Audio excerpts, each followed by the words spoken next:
चिकित्सा नेत्र निदान का पहला प्रयोग, जिसे इरिडोलॉजी के रूप में अनुवादित किया गया, शुरू किया गया, जिसे इसके संस्थापक पिता के रूप में पहचाना जाता है।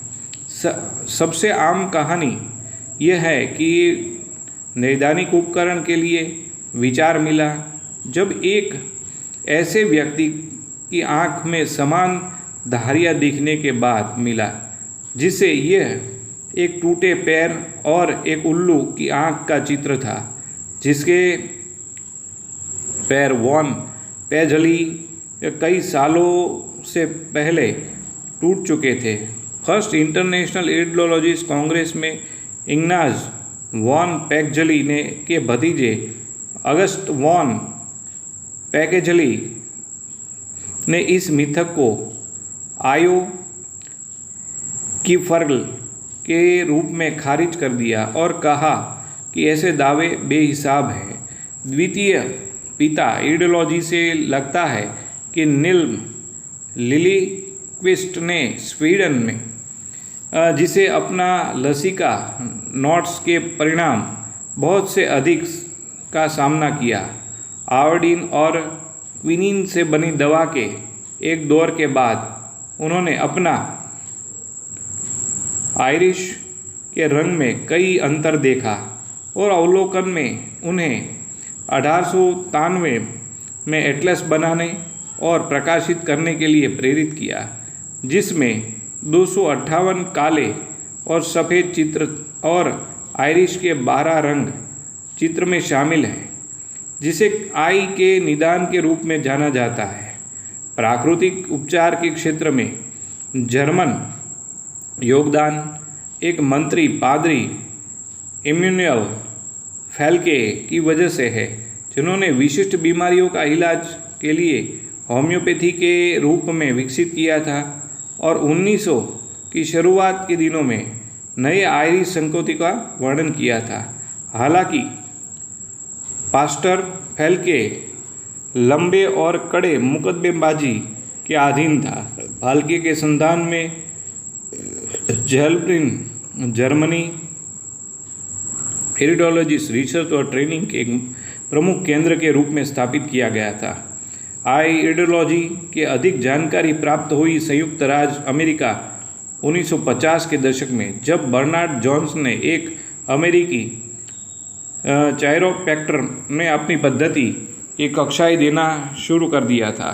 यह थी जॉनसन पिलियत एडवर्ड लहन, जो कि एक अमेरिकी नाम में जाना जाता था, और साथ ही संबंध में एडवर्ड लैन और हास्कल क्रीटर जॉनसन के शरीर के विषाक्त पदार्थों के संपर्क में महत्व पर जोर दिया था। नैदानिक पदार्थों के रूप में प्राकृतिक खाद्य पदार्थों का इस्तेमाल किया गया था। आलोचना चिकित्सा डॉक्टरों के बहुमत इरिडोलॉजी की सभी शाखाओं पर दावा अस्वीकार करते हैं और उन्हें छद्म विज्ञान या कुकेरी के रूप में लेबल करते हैं।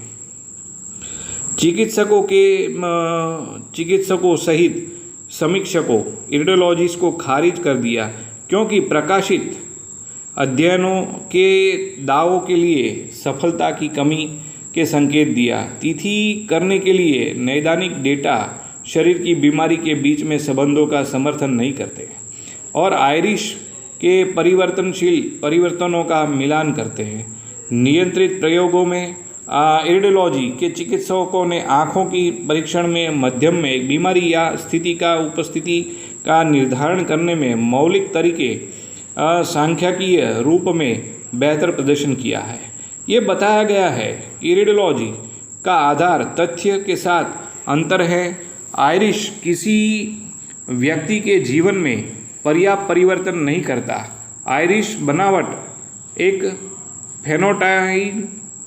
फेनोटाइपिकल फीचर है जो गर्भावस्था के दौरान विकसित होती है और जन्म के बाद अपरिवर्तित रहता है। जीवन में के पहले के वर्षों में रंग द्रव्य विभिन्नता, मोतियाबिंद के उपचार के कारण की भिन्नता अलावा परितारिका पैटर्न में बदलाव के लिए कोई सबूत नहीं है।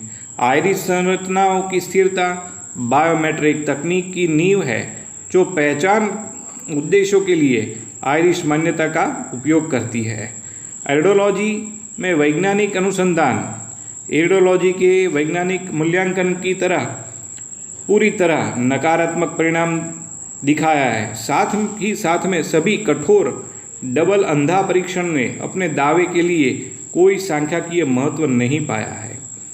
2015 में ऑस्ट्रेलिया के स्वास्थ्य विभाग ने स्वास्थ्य बीमा द्वारा कवर दिए जाने के लिए उपयुक्त विकल्प के वैकल्पिक उपचारों की समीक्षा के परिणामों को प्रकाशित किया था, जो ये निर्धारित करने की मांग थी कि रेडियोलॉजी के 70 मूल्यांकन में एक चिकित्सा थी जिसे के लिए प्रभाव का स्पष्ट प्रमाण पाया नहीं गया।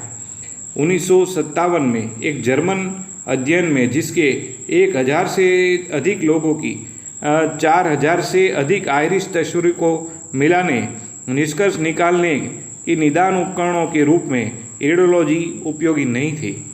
1980 के प्रमुख अमेरिकी